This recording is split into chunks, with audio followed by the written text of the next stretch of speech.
G'day, it's Robbie again. Well, today we're going to look at some spiral taps that Banggood have sent me. And these aren't your regular spiral taps, these are a 2-in-1 or an all-in-one spiral tap.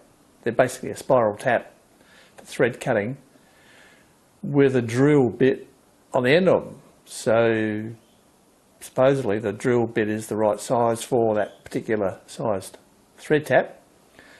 And so you just drill your hole and then follow up with the thread tap, all in one hit. No first and second operations as you would normally do. Now, this is a spiral tap, as I've said, and I've never used a spiral tap before. I've always had the regular straight flute taps, 3 and 4 flute. They're the original sort of tap that's been around since Adam was a boy, and they probably used that type of tap to make the arc. That's how long they've been around. Now, spiral taps, I always thought that they were mainly meant for machine use, you know, in production. And the beauty of them is that, of course, like a drill, they'll throw all the cuttings, or most of the cuttings, up and out of the hole. That's the idea, that you've got less chance of it binding up when you do power tapping. So these I can see would be really good for fabrication work where you're say doing channel section or angle line, U section, stuff like that, up to about 5mm.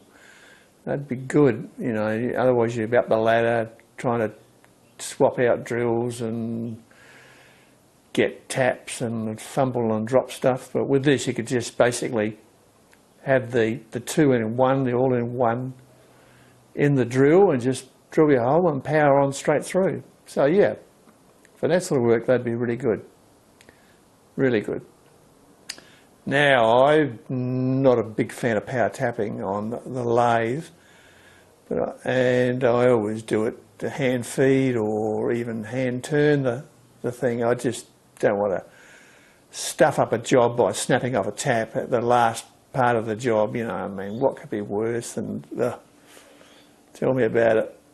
So I'm very wary about power tapping. But anyway, I'll try these out in the lathe. I'll take some measurements and see what size drill they've got to see how it ties in with the actual recommended drill size for that particular tap. I suspect they're going to be slightly oversized drills to stop any chance or reduce any chance of it jamming. I could be wrong, so I'll measure that, do a comparo, and then yeah, we'll give them a go. Now these are supposedly titanium coated. Wow. Which looks good, but that's about all I can say about everything titanium coated I've ever used. Hasn't made a scrap of difference really, but it looks good. So anyway, yep, we might as well get on with it. So here's a few screen grabs of what they actually look like and how much they cost.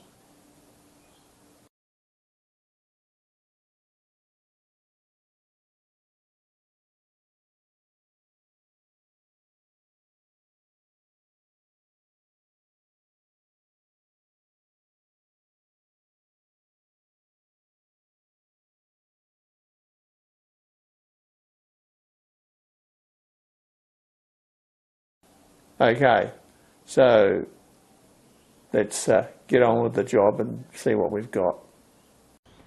Okay, here's a little packet that came in. As you can see, it's not very big, but it doesn't have to be. I've just packed them in there. You're not paying for any fancy packaging. Keep the costs down.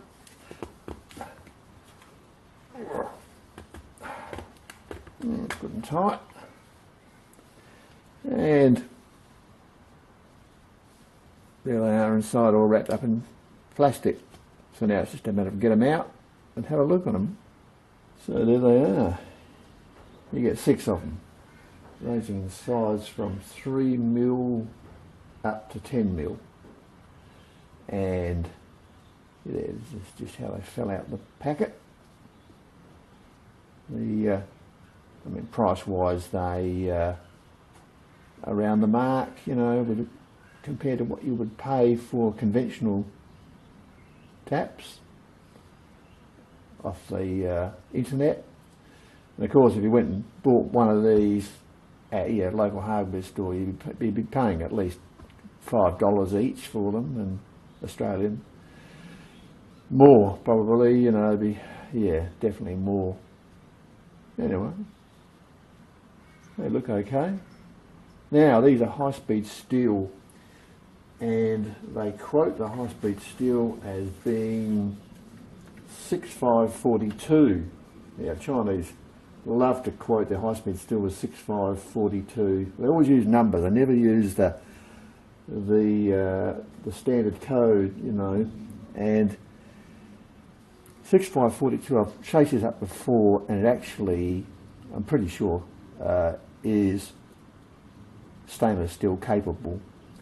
It's got a fair degree of cobalt in it, and it's equivalent, I think, to M42 in the standard code that we all understand. Now, if you put too much cobalt into taps, it will make them brittle, the same as drill bits. Too much cobalt is a bad thing if you're freehanding with them. If you're using a machine, it's not an issue. But certainly if you're going to freehand, and you will be freehanding with these, you don't want too much cobalt. But overall, looking at them, they look pretty good. I'll come in close. Yeah, interesting. You can see what they've done with these. Now, these are supposed to drill, tap and chamfer, and in the smaller sizes they will do that.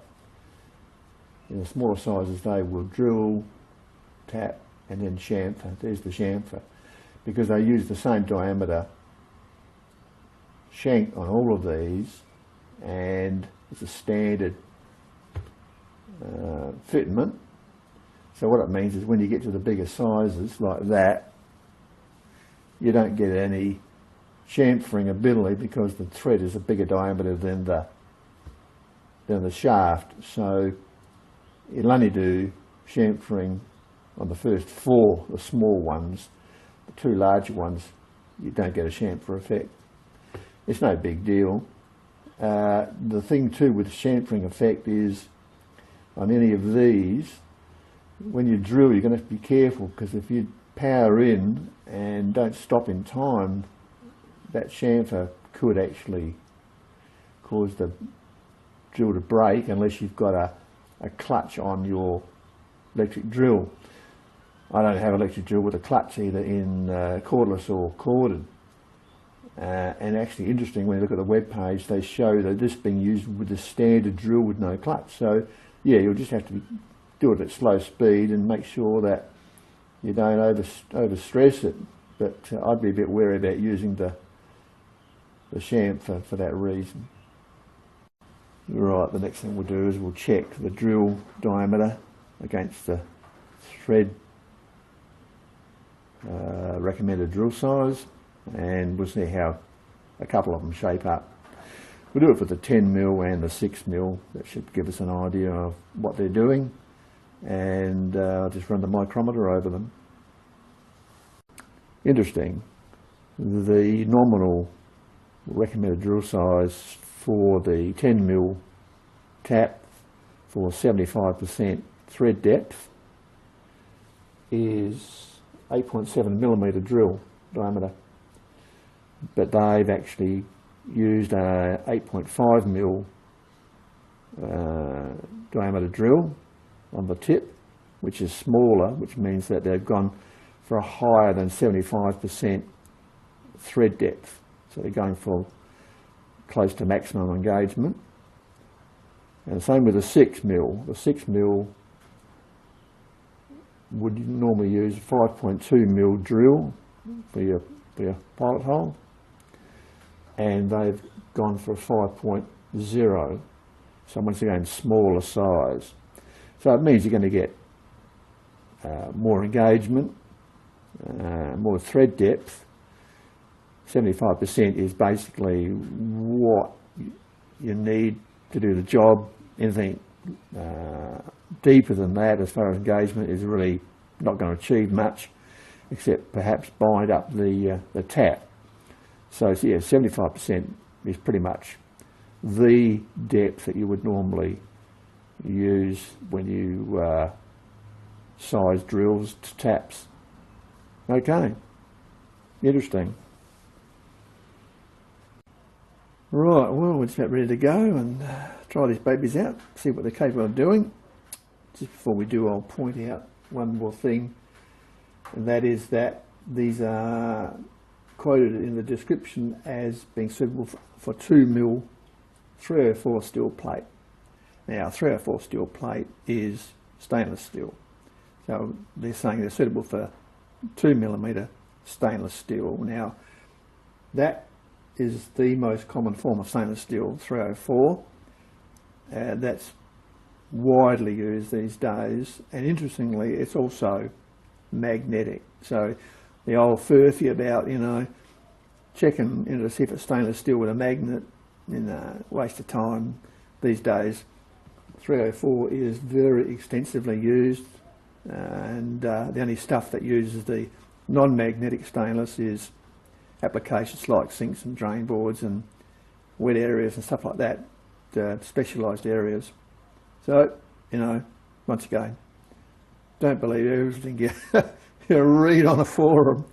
Okay, let's get moving. We'll check these babies out.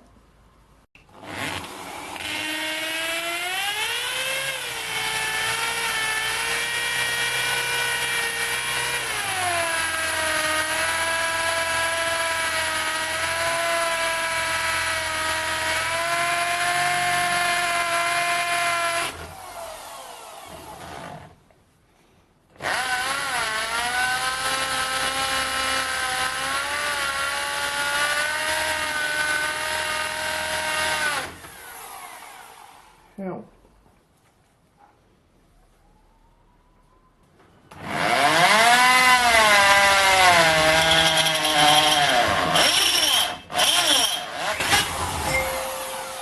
right, well, I tried drilling with 10 mils through some of this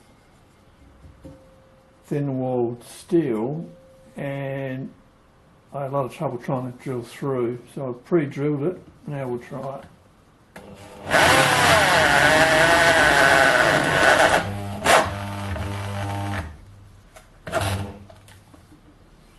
Shit.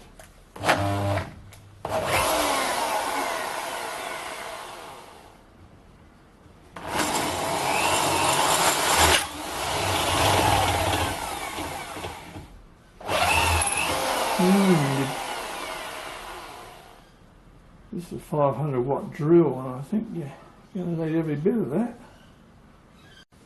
Okay, we'll try it with an 8mm, see what happens.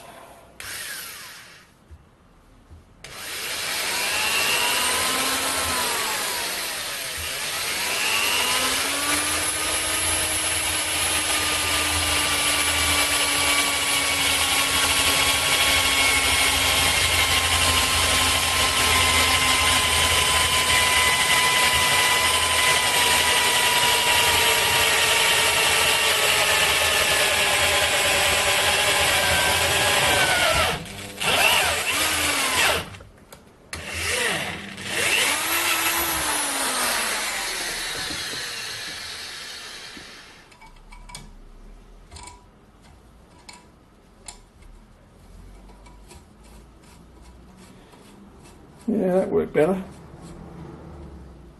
It's a good fit.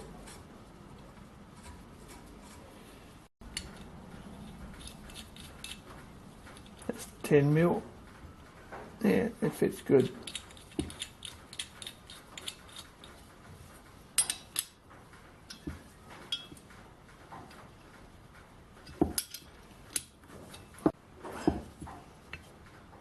So it works, it does its job. But it's hard to start that big drill. So what have I found so far? Well, these two big drills, they need some serious power to drive them through. I went for the big Atlas Copco here, which is the most powerful drill I've got. And yeah, she's a beast, that thing. Now the worry is that when you drill, when it starts tapping, you know, it's hard to control the feed speed. You can't drop the revs too low to control the speed, otherwise you lose your torque and the power. If you had a drill with a clutch on it, well, maybe it would be better. Now the next thing is what happens when I use one of these with a chamfer shoulder on it. Will it drive in and then just jam and snap the tip off? I really don't want to do this, but I'm going to try it and see anyway. This is fairly hard steel. This is not soft rubbish. It's not, you know, low grade by any stretch. It came out of an old treadmill, so it's hard. It is pretty hard stuff.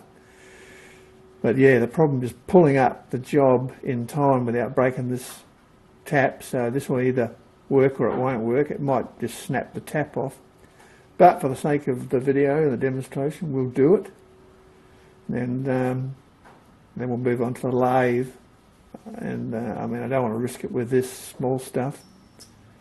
So we'll go for this one and hope for the best. Wish me luck, guys.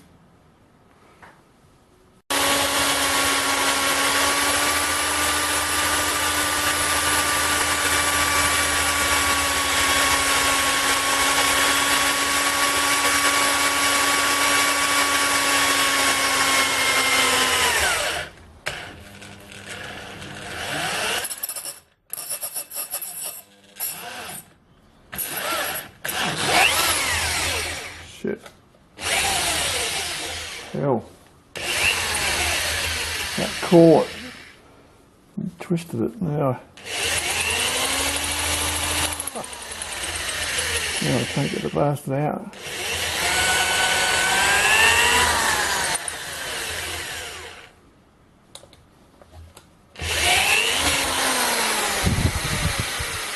Whoa, that was hairy. I didn't like that at all. Shit. We'll try it again. I'll try not to jam it.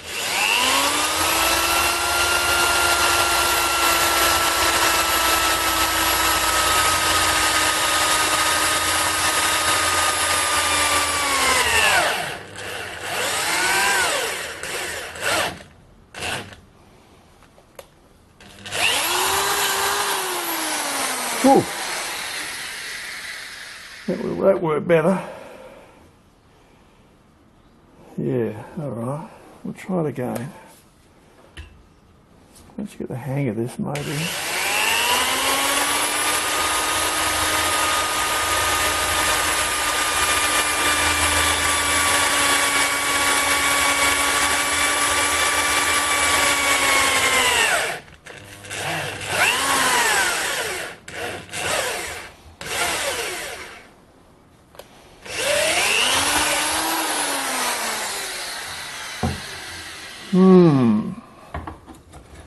I think that.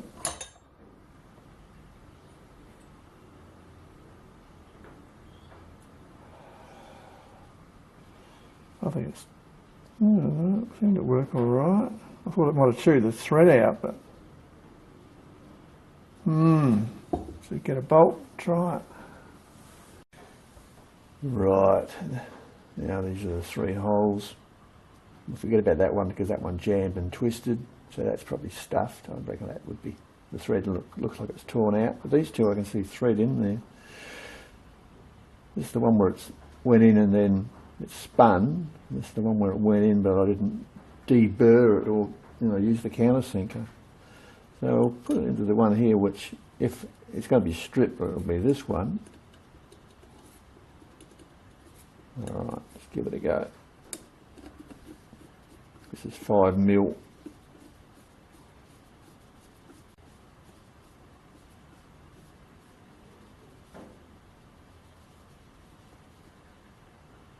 Hell, it's alright. It's a big surprise.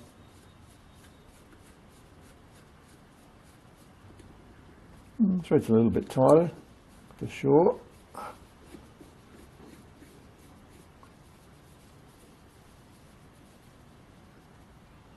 Perfect. So any damage is on the back side, on the inside of the job. Now, as far as countersinking goes, you wouldn't be countersinking a hole that's got a thread in it normally. You might countersink the bit that goes on the top, but the bolt just pulls through, it doesn't actually thread into. But you wouldn't normally countersink a threaded piece of metal, well, not from my experience. It'd be pretty rare, pretty seldom. So yeah, your countersinking would only be for the bit going on that the bolt just drops through. So I really don't see this whole countersinking deburring function is really being much use at all, quite frankly. Not for steel work, not for metal work. Also, looking at these drills, you can only really use them on metal, the thickness of the length of the drill, because if you say were to drill something thicker, the drill's doing its thing going through at its speed, but then that's not the speed that the thread's going to cut at. The thread's going to cut a lot faster. So what's going to happen is as you drill in anything deeper than the pre-drilled hole, if the drill is still working, it's going to keep going in, but then it's basically going to be going at the wrong speed for the threading side of things, and that's just going to tear up the thread or break the tap. So yeah, you're limited to the depth of the actual the drill, the pilot hole on all of these. They're all different lengths depending on the size of the bolt. So there's some questions you've got to ask yourself about what you're really going to use these on. And also, a lot of fabrication work these days, you wouldn't be doing this. You'd be using nut and bolt for the big stuff, and just dropping them in and doing them up. And this size stuff, you can get screw fasteners that have got a drill bit on the end. So imagine this is a PK, a self-tapping screw rather than a bolt, and it has a cutter on the end. Well, this actually does have a rudimentary cutting thing on the end, but you know, for fabrication of say silos or garage roofing and cladding, they wouldn't use something like this. They would use a self-tapping screw with a drilling end on it and just go wang straight through. So you really got to ask yourself what these are really going to be used for, and you know, it's a bit limited, I think, really. Anyway, they do work, and you can say that about them, and they don't seem to have come out too bad, although the titanium's gone a bit weird there, it's lost some of its titanium. So the only thing left to do now is to try them in the lathe on some thicker stuff and be a bit more controllable. Then I can see what happens and see if they're worth getting from that perspective. Interesting. Right, I don't know how this is going to go because I don't think the end of this drill is exactly uniform. We'll try it anyway. See what happens. I'm on the slower speed.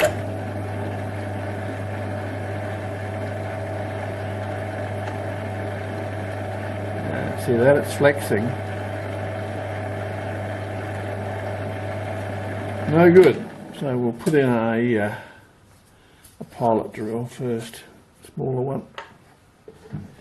The trouble with that 10mm, it's got not a very pointy end on it.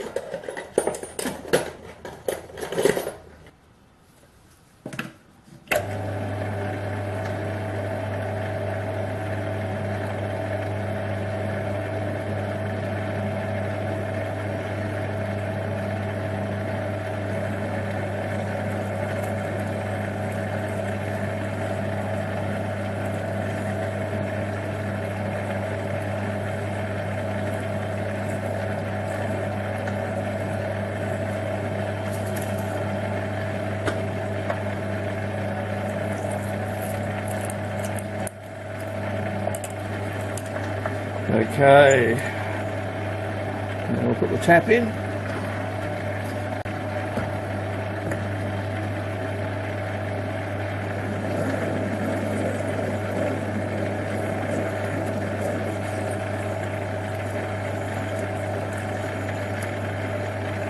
Loosen the tailstock off a bit. Whoa, shit. Whoa, baby.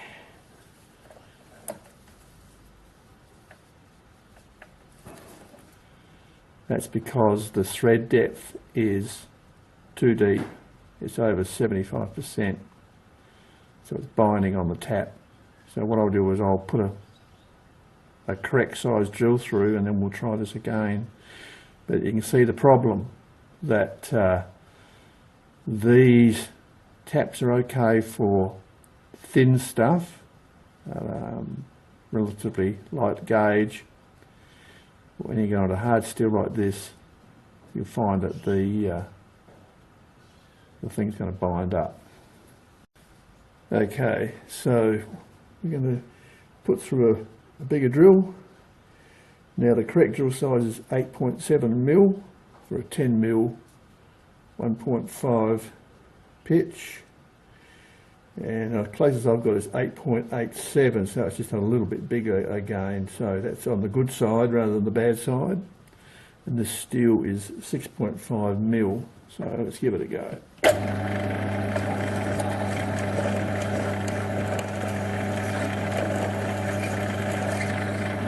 Okay.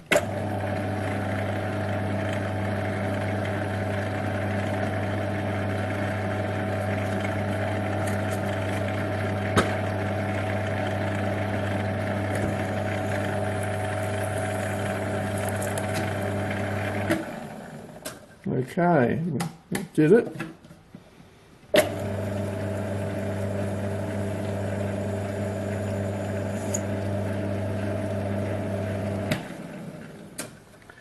So the tap didn't break. It seems to be pretty tough stuff.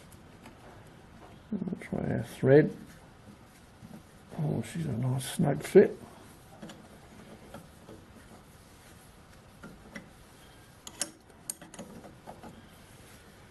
Okay, so everything's good. So yeah, you can use it on the lathe, and you can power tap with these without them breaking into a million bits. So they are actually made out of quite tough stuff. There's no damage. So yeah, they're usable.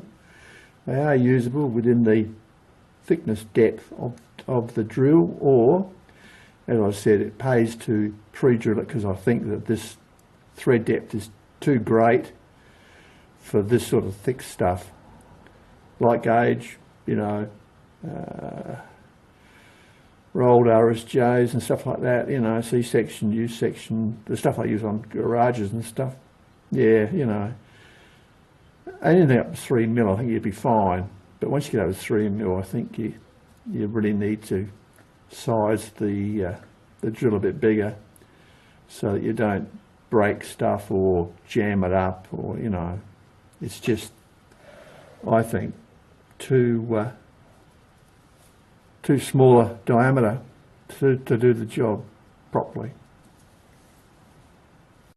Well, this video stretched over 2 days, and I lost a bit of sleep over this one, thinking about that damn countersinking chamfering set up, and quite honestly, don't use it. Just forget about that. I think it's a carryover from drills that basically are another form of this format. So if you can imagine a full drill with a countersink rather than a drill and a tap, yeah, the countersink would be useful, because it would basically work in that situation. But when you're using it with a thread, it's hair raising trying to use it, and it can just basically chew out the thread or break the tap. the taps are actually quite durable. And I mean, you saw how that 10mm jammed, and you know, it didn't snap. I mean, that lathe was in bottom gear, you know, plenty of mumbo there, and it stood up to it. So they are tough. They are actually quite strong, and provided you don't mistreat them, I think they should last reasonably okay. I mean, this steel here was basically as much as you would want to, well, it's all you can do with it thickness wise because of the drill tip. And I mean, it's unknown steel, but it's certainly not soft. It's yeah, fairly hard, that stuff. I seem to accumulate hard steel, and that came out of a garage door lifting mechanism, and that's pretty hard to cut and work. So getting back to these, what I think of them, yeah, they're okay. They're handy. They've got uses if you can find a use for them. You can still use them as a conventional tap, but you have to, on thicker stuff like this, you definitely have to pre-drill the correct size hole, because the drill size I've got in here is definitely too small for thick gauge stuff. If you pre-drill, you can use them like regular taps, and then if one day you do want to use them, you know, to do some awkward job up on a ladder, well, yeah, they could be handy, you know, they've got potential. And that's basically all I can say about them. I've certainly given these a thorough test out. Try to answer every question I could think of that would be thrown at me, and yeah, you make your own minds up on these, but certainly considering, you know, that one jamming and this one also jamming, neither of them snapped under those conditions where quite possibly a high-speed steel tap would break. And this is why, you know, I really don't like power tapping, because it happens so easy, and to snap a tap in your job is going to be the last thing you want to happen. So there you go. That's it from me. I hope you found it interesting, and yeah, you can make your own mind up on these. Now the link to these is in the video description, and yeah, interesting little review, this one, very interesting. Alright, see you next time. Cheers.